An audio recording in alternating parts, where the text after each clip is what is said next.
Mi nombre es José Antonio Alvarado y este es mi video para la evidencia 1 sobre normatividad internacional, sustentabilidad y otros códigos. Primero que nada se empezó investigando sobre el Código de Ética de Data Science Association y la Ley Federal de Protección de Datos Personales en posesión de particulares. Y lo que nos dicen principalmente estas dos leyes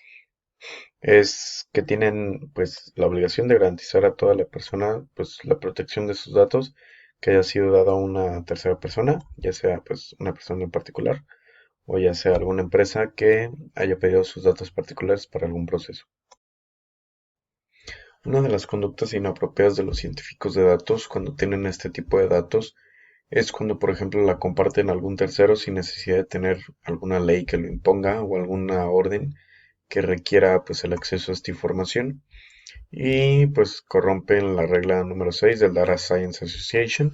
y corrompen el artículo número 20 de la Ley Federal de Protección de Datos Personales. Otra de las conductas inapropiadas de los científicos de datos es, por ejemplo, cuando nuestra información confidencial pues no es tratada con esa privacidad o confidencialidad como desearíamos. En este caso se está rompiendo la regla número 5 del Data Science Association y el artículo 23 de la Ley Federal de Protección de Datos Personales. Las soluciones que yo propondría sería tener una base de datos mucho más sólida, aplicar la ley pues como se debe, con las consecuencias que se deben aplicar.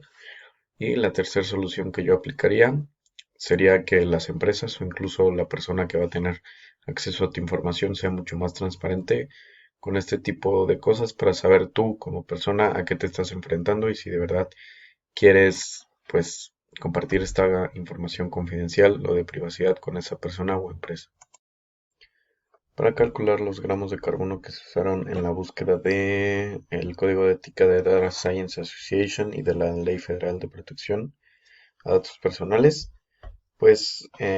tardé alrededor de 54.43 segundos en las dos cosas. Y si tomamos en cuenta una fórmula que sería el tiempo utilizado por un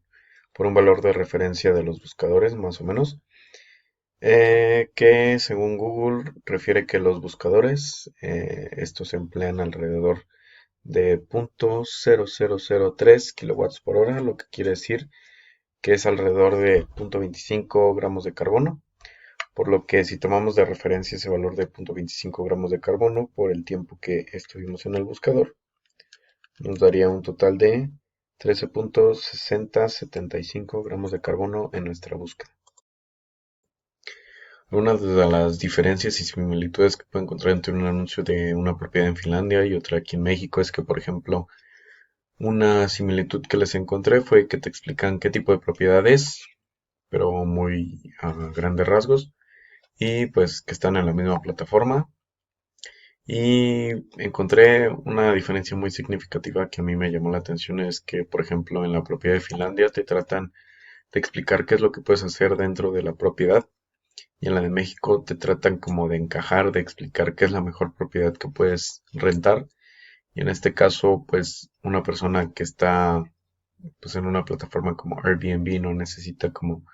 que le expliquen cómo es la propiedad, ya que en las fotos incluso puedes ver cómo es la propiedad. Y en este caso, el punto se lo llevaría a la propiedad de Finlandia, ya que te explican pues esa experiencia que puedes tener como consumidor tanto dentro como fuera de la propiedad.